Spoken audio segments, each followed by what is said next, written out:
ሰላም እንዴት ናችሁ? ናኦል እባላለሁ። ዛሬ አዲስ አበባ ሳይንስና ቴክኖሎጂ ለመግባት ላሰባችሁ ለ12ኛ ክፍል ተማሪዎች ወይም ለሌሎችም ሊጠቅም ይችላል ለመግባት ላሰባችሁ ተማሪዎች የሚሆን ቪዲዮ ነው። ከዚህ በፊት የሰራሁት ቪዲዮ አለ አጠቃላይ ስላሱ የሚናገር ስለ ሎኬሽኑ፣ ስለ ዲፓርትመንቱ ኤቭሪቲንግ ማለት ነው።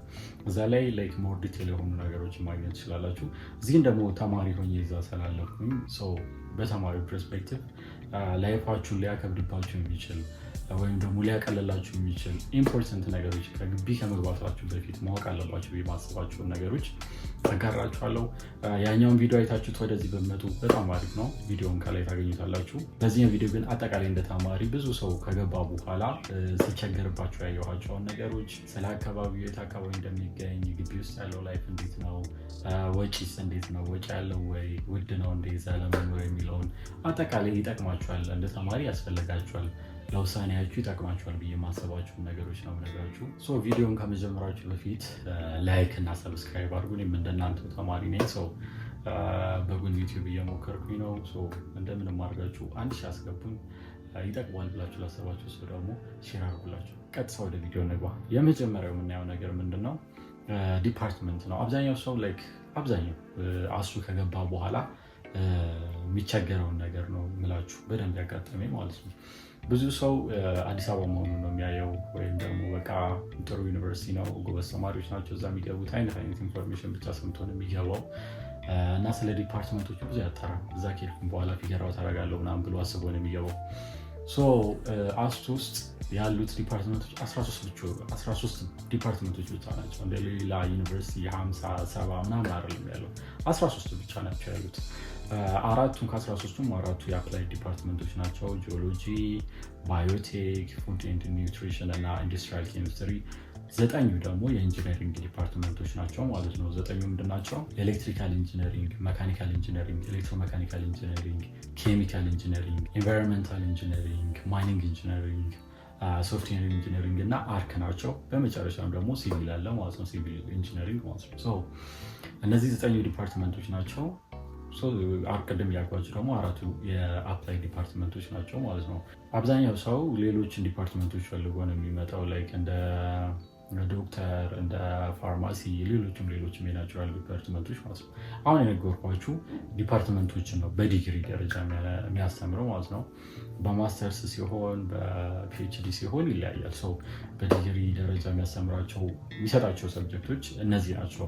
እነዚህ አብዛኞቹ ኢንጂነሪንግ ላይ ያሉ ዲፓርትመንቶች ፊዚክስ እና ማስ የሚበዛቸው ትምህርቶች ናቸው እና 5 ዓመት ናቸው። የአፕላይዶቹ 4 ዓመት ናቸው። የተወሰነ ቲዮሪ ያላቸው እነሱም ግን ማስ እና ፊዚክስ አላቸው የተወሰነ። እንደነገርኳችሁ አስቱ እንደ ሌላው ዩኒቨርሲቲ አይደለም። ትንሽ ከበድ ያለ ነው። ካሪኩለሙ ትንሽ ለየት ያለ ነው።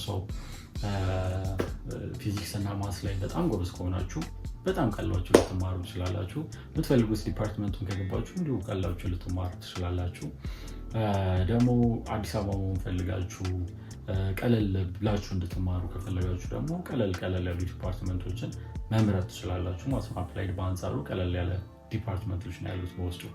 ሌላ ደግሞ ከዲፓርትመንት ጋር ተያይዞ ያሉ ነገሮች ምንድን ናቸው? አሁን ላይ ከረንት ባለው አራቱ የአፕላይድ ዲፓርትመንቶች አክሬዲት የሆኑ ናቸው። ያ ማለት ኢንተርናሽናል የሆነ ዲግሪ ነው ማለት ነው። ኢትዮጵያ ውስጥ ብቻ የሚሰራ ሳይሆን ውጭ ሀገር ብትሄዱ የምትጠቀሙት አይነት ዲግሪ ነው አራቱ የአፕላይድ ዲፓርትመንቶች። ኢንጂነሪንጉ ሜይ ቢ ከቀጣይ ዓመት ጀምሮ ሊጀምር ይችላል። ሞስት ፕሮባብሊ 1 ዓመት ወይ 2 ዓመት ቢቆይ ነው እሱም ይጀምራል ማለት ነው። ሙሉ በሙሉ ማለት ደረጃ ከ1 ዓመት በኋላ ከ2 ዓመት በኋላ ኢንተርናሽናሊ አክሬዲት የሆነ ዲግሪ ነው ማለት ነው የምትማሩት። አድቫንቴጁ ይሄ ነው። ከሌላ ቦታ ከሌላ ዩኒቨርሲቲ ለየት የሚያደርገው ነገር ይሄ ነው ማለት ነው። ስለ ዲፓርትመንት አጠቃላይ ይህንን ካልኳችሁ ቀጣይ ደግሞ ወደ ኢንቫይሮንመንቱ ሎኬሽኑ የት እንደሚገኝ ምናምን እና ሚስኮንሰፕሽኑ ደግሞ ማለት ነው። አብዛኛው ሰው ያው አዲስ አበባ በተለይ ከአዲስ አበባ ውጭ ያለ ሰው አዲስ አበባ ነው ብሎ ስለሚያስብ መሀል ይመስሏል፣ መሀል አዲስ አበባ አይነት ነገር ማለት ነው። ሎኬሽኑ ቂሊንጦ ነው፣ አቃቂ ቃሊቲ አካባቢ ማለት ነው። እና ሪሌቲቭሊ ከአዲስ አበባ ትንሽ ወጣ ያለ ነው። ሲል አዲስ አበባ ውስጥ ነው፣ ግን ከአዲስ አበባ ወጣ ያለ ነው። መሀል አዲስ አበባ እንዳለ ኤንቫይሮንመንቱን እንደዛ ጠብቁ ልላችሁ ፈልጌ ነው። መሀል አካባቢ እንዳሉት ውበቱ ምኑ እንደዛ። ወጣ ስትሉ ባዶ መሬት ልታገኙ ትችላላችሁ። በጣም የሆነ እንደ መሀል አዲስ አበባ አድርጋችሁ አትጠሩት። በአንጻሩ ጭር ያለ ነው ቦታውም። ትንሽ ወጣ ብትሉ አሉ የተወሰነ ከተማ ቱሉ ዲምቱ አቅራቢያው አለ፣ ቂሊንጦ አቅራቢያው አለ። አጠቃላይ ስለ ሎኬሽኑ እዛኛው ቪዲዮ ላይ በደንብ ኤክስፕረስ አድርጌዋለሁ ማፕ ላይ እያሳየሁኝ፣ እዛ ላይ ገብታችሁ ማየት ትችላላችሁ። ሌላው ደግሞ ላይፍ ነው። እዛ ተማሪ ስትሆኑ ያለው ላይፍ እንዴት ነው፣ ከትምህርት ውጭ ያሉ ነገሮች ደግሞ እንዴት ናቸው ምናምን የሚለውን ነው ነገራችሁ።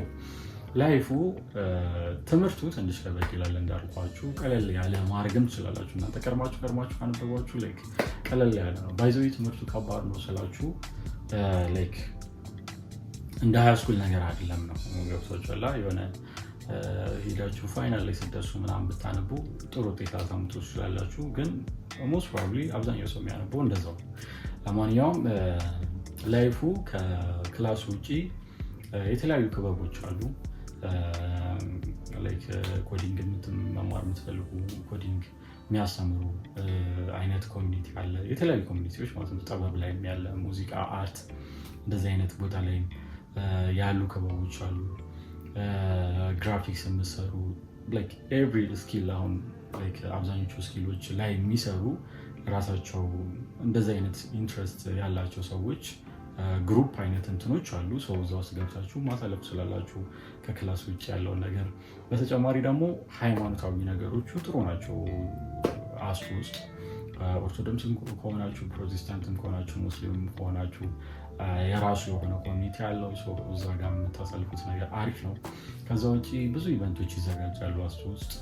አዲስ አበባ መሆኑ ሜይ ቢ ጥቅሙ ይሄ ነው። አብዛኞቹ ብዙ ኢቨንቶች ይዘጋጃሉ፣ ብዙ ፕሮግራሞች ይዘጋጃሉ ምናምን። እዛ ላይ የምትሳተፉ አክቲቭ ከሆናችሁ እንደዚህ አይነት ነገሮችም አሉ። ሌላ ደግሞ ላይክ ያው እዛው ግቢ ውስጥ ኮሚኒቲ ወይም ግሩፕ እየሰበሰባችሁ ማድረግ የምትፈልጉትን ነገር ደግሞ ማድረግ ትችላላችሁ ማለት ነው። ከላይፉ ጋር ተያይዞ ስለ ወጪውን ልንገራችሁ። ወጪ አዲስ አበባ ውስጥ አዲስ አበባ ሳይንስና ቴክኖሎጂ ውስጥ ስትሆኑ እንዴት ነው? ኤክስፔንሲቭ ነው? ላይፍ ቀላል ነው ምናምን የሚለውን ልንገራችሁ። ካፌ አለ፣ የመንግስት ካፌ። የመንግስት ካፌ የሚመቻችሁ ከሆነ ምግቡ የሚመቸው ሰው አለ፣ አብዛኛው ደግሞ የማይመቸው ሰው አለ። ግማሽ በላይ የሚሆነው የአሱ ተማሪ ነን ካፌ ነው። የማይመቸው ሰው አለ እንዳልኳችሁ፣ የሚመቸውም ሰው አለ።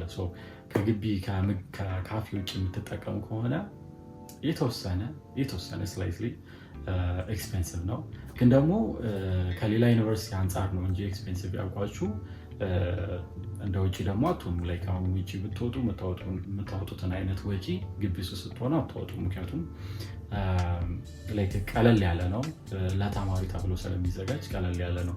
በአንጻሩ ግን ደግሞ ስቲል ለተማሪ ገንዘብ ሜክ ማያደርግ ተማሪ ወይም ደግሞ ከቤተሰብ በቂ ገንዘብ ማያገኝ ተማሪ ሊከብደው ይችላል ማለት ነው፣ ምግብ ከውጭ የሚጠቀም ከሆነ።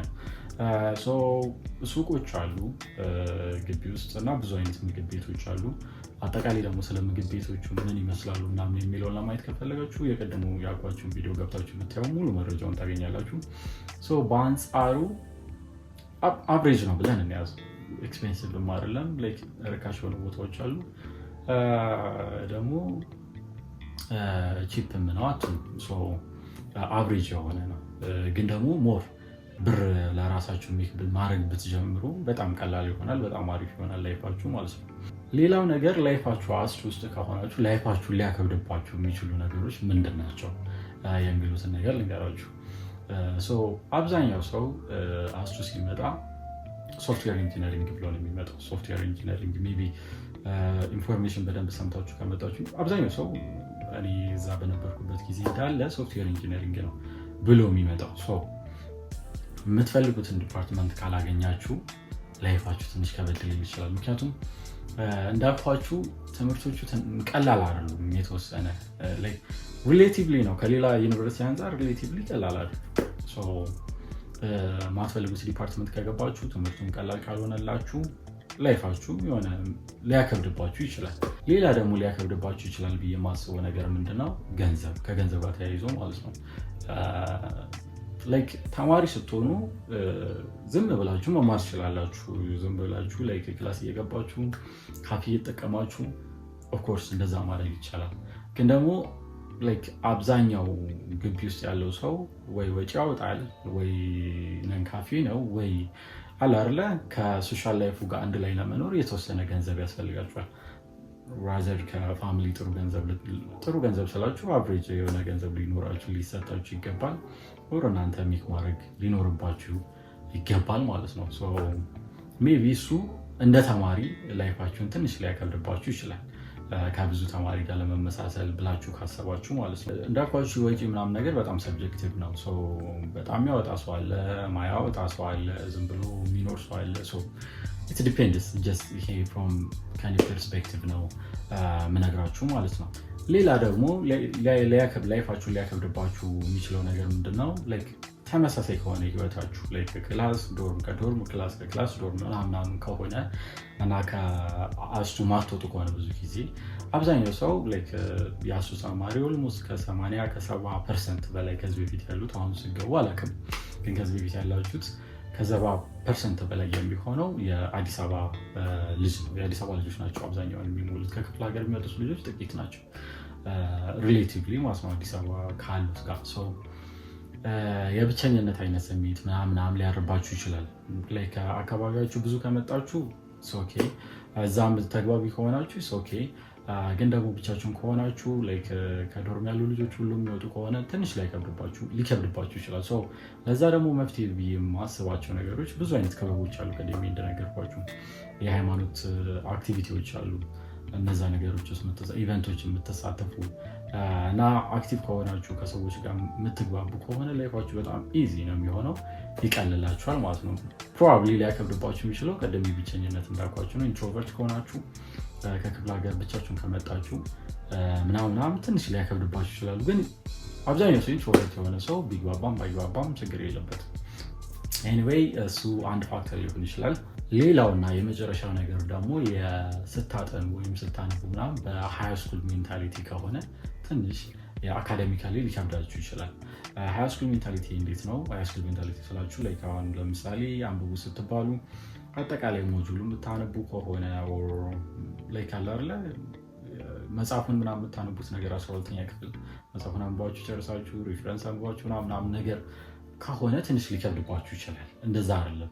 ግቢ ስትገቡ ከዚህ በፊት የነበሩት ፈተናዎችን ማየት ይኖርባችኋል። የአስተማሪዎችን ባህሪ የሚያወጡትን አወጣጥ ምናምን ማወቅ አለባችሁ። ፈተናዎችን መስራት አለባችሁ። ረዘዛን ከምትሉት ማለት ነው። የሆነ ዝም ብላችሁ እንደ ሃይስኩል ዳይሬክትሊ ከምታነቡት። በተጨማሪም ደግሞ ሌላ ማድረግ ያለባችሁ ነገር ምንድን ነው? አስተማሪዎች ይናገራሉ ፈተና ላይ ከዚህ እስከዚህ ይወጣል፣ ከዚህ እስከዚህ ይወጣል፣ ይሄን አታንብቡ፣ ይሄን አንብቡ ምናምን የሚሉት ነገር አለ። እሱንም ይዛችሁ በደንብ አንብባችሁ የምትሉ ከሆነ ሊቀላችሁ ይችላል። ግን አብዛኛው ሰው እኔ የተቸገርኩበት ነገር መጀመሪያ ፍሬሽ ሆኜ ስገባ በሃይስኩል ሜንታሊቲ እንዳልኳችሁ ነው የገባው። ሰው ሙሉን ነበረ ማነበው፣ ፈተና አልሰራም ነበረ። ኢቨን እየተለቀቀ ራሱ አልሰራም ነበረ። እንደዚህ አይነት ኢንፎርሜሽኖችን ባለማጣራት ከብዙ ሰው ጋር ባለመግባባት ወይም ደግሞ ካላለ ከሪፑ ጋር ከሪፕሬዘንታቲቭ ማለት ነው ቻናሎችን ቼክ አለማድረግ። ቴሌግራም ቻናሎች ብዙ ቻናሎች አሉ እሱ ላይ እነሱን ቼክ አለማድረግ፣ ኢንፎርሜሽን ካለመስማት ምናምን ተቸግር ያለው ፈረሽ ላይ የተበላውበት ነገር አንዱ እሱ ነው።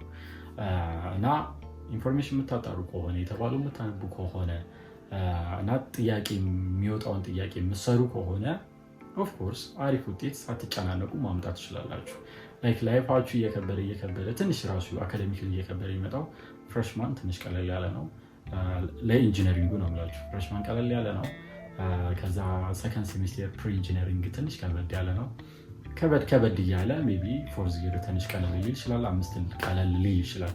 ግን ደግሞ ከዛ በኋላ ያሉት እንትኖች ይቀላል ብላችሁ ብዙ ኤክስፔክት አታርጉ። ሰው አንደኛ ዓመትን በደንብ አድርጋችሁ ይሄኛውን በደንብ አስመራችሁ እንድትይዙልኝ ይፈልጋሉ። አንደኛ ዓመት ሃይስኩል ላይ የተማራችሁት ነገሮች ናቸው። ሌሎችም ደግሞ በጣም ቤዚክ የሆኑ እውቀት ያላቸው ነገሮች ናቸው። ኢቨን ለየት ከሃይስኩል የተማራችሁት ነገር ራሱ ለየት ያለ እንኳን ቢሆን የምታነቡት ከሆነ ኢንትረስቲንግ የሆነ አሪፍ የሆነ ነገር ነው። ኢቨን ስታነቡት ራሱ የሚከብዳችሁ ነገር አይደለም። ፍሬሽማን በደንብ ውጤት ስሩ አደራችሁ። ታመሰግኑኛላችሁ። ፍሬሽማን ውጤት ከሰራችሁ 2ኛ ዓመት፣ 3ኛ ዓመት፣ 4ኛ ዓመት ሲሆን የፍሬሽማን ውጤታችሁ ስለሚይዛችሁ ብዙ አትጎዱም። ኢቨን ከዛ በኋላ ራሱ ሌላ ስራ ለመስራት ብትሞክሩ ምን ብትሉ ጥሩ ውጤት ኖሯችሁ ትጨርሳላችሁ። ሌላ ደግሞ ፍሮም ማይ አድቫይስ ምላችሁ ነገር ምንድነው፣ ግቢ ውስጥ ገብታችሁ ሌላ ስራ ለመስራት ከፈለጋችሁ በአንጻሩ ወይ የምትወዱት ዲፓርትመንት መግባት አለባችሁ፣ ወይም ደግሞ የሚቀላችሁ ዲፓርትመንት መምረጥ አለባችሁ። እንደኔ ማለት ነው። የምትወዱት ዲፓርትመንት ከሆነ ላይክ እዛም ላይ የምታጠፉት ጊዜ ላይክ ዌስት አይመስላችሁም። ስለዚህ ደስ እያላችሁ ነው የምታጠኑት፣ የምትሰሩትም እንደዛው ነው። ከዛ በኋላ ስራችሁን መስራት ትችላላችሁ። ወይም ደግሞ የሚቀላችሁም ከሆነ ለትምህርቱ የተወሰነ ታይም ትሰጡታላችሁ። እዛ ላይ ፎከስ አድርጋችሁ ትሰራላችሁ የትምህርቱን። ከዛ በኋላ ደግሞ ሰፋ ያለ ጊዜ ስራ መስራት ትችላላችሁ ማለት ነው። ግን ደግሞ ማትወዱት ዲፓርትመንት ከሆነ ደሴም ታይም ደግሞ የሚከብዳችሁ አይነት ዲፓርትመንት ከሆነ ላይፋችሁን ትንሽ ላይ ከብደው ይችላል። ስራ ለመስራት ካሰባችሁ፣ ስራ ለምንትን ለማለት ካሰባችሁ አይዘር የምትወዱትን ዲፓርትመንት ለመግባት በደንብ ሞክሩ፣ ወይም ደግሞ ላይክ ቀላል ዲፓርትመንትን ምርጫችሁ አድርጉ። የኔ ሪኮሜንዴሽን ነው። ሁላችሁም መልካም እድል እመኝላችኋለሁ። አይ ሆፕ ጠቅሟችኋል ብዬ አስባለሁ። እኔም እንደናንተው ተማሪ ነኝ። ሰብስክራይብ በማድረግ እባካችሁ ቤተሰብ ሁኑ። ሰብስክራይብ አድርጉ። እንዳያችሁት 200 ምናምን ሰብስክራይበር ነው ያለው ዩቲዩብ። እንደምንም 1000 ሰብስክራይበር እናድርሳት። ለጓደኞቻችሁ ይጠቅማችኋል ብላችሁ ላሰባችሁ ጓደኞቻችሁ እንዳለ ሼር አድርጉላቸው። የመጀመሪያውን ቪዲዮ ማየታችሁን አትርሱ። አሁን የነገርኳችሁ ላይክ በአፍ እንደዚህ ብዬ ነው፣ ያኛው ግን ሎኬሽኑን እያሳየው ምናምን ስለሆነ ይጠቅማችኋል ብዬ አስባለሁ። እስከዚህ ድረስ ካያችሁት ከልብ አድርጌ አመሰግናለሁ። ይመቻችሁ።